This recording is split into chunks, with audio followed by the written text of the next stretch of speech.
সকালবেলা খুব ভোরে উঠে প্রকৃতিতে প্রকৃতিতে হাঁটার জন্য বের হয়েছি। আজ এলোপাথারি হাওয়া বয়ে যাচ্ছে, আর এই সবুজের সমারোহে ধানের গাছগুলো একেবারে মাথা দুলিয়ে সাগরের মতো ঢেউ খেলে চলেছে এই সকালবেলার এলোপাতারি মাতাল হাওয়ায়। দেখে খুবই ভালো লাগছে। আর এই মেঠো পথে হাঁটাহাঁটি করছি, আর সকালবেলার স্বর্ণালী রোদে পরিবেশটা ঝলমল করছে। একটু আকাশে একটু মেঘ দেখা দিয়েছে এই মুহূর্তে। আর এই দেখুন ধান ক্ষেতের অবস্থা দেখুন, বাতাসে একেবারে মাতাল হয়ে গেছে। এই যে বাতাসে ধান ক্ষেত মাতালের মতো দোল খাচ্ছে। এই পরিবেশটা, এইরকম পরিবেশে যখন আপনি হাঁটবেন, সেটা আপনার স্বাস্থ্যের জন্য খুবই উপকারী হবে। আর আপনি কাছাকাছি যদি কোথাও যেতে চান, তাহলে পারতপক্ষে আপনি হেঁটে যাবেন। যদি হাঁটাহাঁটি করেন, তাহলে শরীরের রক্ত সঞ্চালন ভালো হবে আর শরীরটা ভালো থাকবে। হাঁটাহাঁটি করা যে স্বাস্থ্যের জন্য ভালো, এটা আপনারাও কম বেশি জানেন। সকালবেলা হাঁটবেন আর অলস জীবনযাপন করবেন না। নিজের শরীরটাকে ওই নদীর প্রবহমান পানি যেভাবে চলতে থাকে ওই রকম সচল রাখবেন। যে জায়গায় পানি বদ্ধ হয়ে থাকে ওই জায়গাটাতে কিন্তু পানিতে প্রচুর ময়লা হয় আর পানিটা দূষিত হয়ে যায়। আর নদীর পানি যখন প্রবাহমান থাকে তখন সেই পানিটা কিন্তু অতটা দূষিত হয় না। প্রবাহমান জিনিস ভালো। তাই আপনি নিজের শরীরটাকে অলসভাবে বসিয়ে রাখবেন না, যে কোনো কাজের মাঝে রাখবেন আর হাঁটাহাঁটি করবেন। রাতের প্রথম দিকে ঘুমাইতে যাবেন, ভোরবেলা ঘুম থেকে উঠবেন আর কাজের মাঝে থাকবেন। তাহলে সেটা আপনার স্বাস্থ্যের জন্য উপকারী হবে। আর কাজ যদি আপনি করেন, যে কাজই করুন না, পড়াশোনা করুন বা চাকরি করুন, ব্যবসা করুন, বা আপনি যে কাজেই থাকুন না কেন, কাজের মধ্যে থাকতে হবে।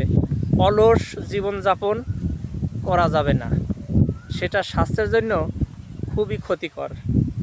আর পরিমিত খাবার খাবেন, পর্যাপ্ত ঘুমাবেন।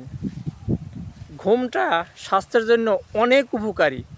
আপনি যদি ঠিকমতো ঘুমান, আপনার স্মৃতিশক্তি ভালো থাকবে, স্বাস্থ্য ভালো থাকবে, ত্বকের মলিনতা বৃদ্ধি পাবে, আপনার শারীরিক শক্তি বৃদ্ধি পাবে। আর যদি ঘুমটা আপনি সময় মতো না ঘুমাইতে পারেন, তাহলে আপনার শরীরের প্রচুর জটিলতা দেখা দেবে।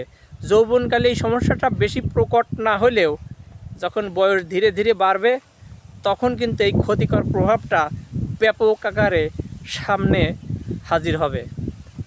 অতএব কোনোভাবেই ঘুমটা কম করা যাবে না, প্রচুর ঘুমাইতে হবে।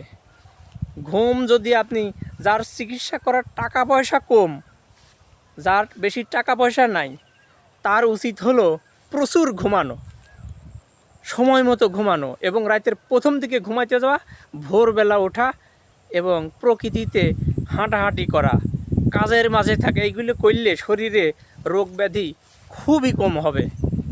যার চিকিৎসা করার টাকা নাই, তার ওষুধ হচ্ছে প্রচুর পরিমাণ ঘুমানো, রাতের প্রথম দিকে ঘুমানো এবং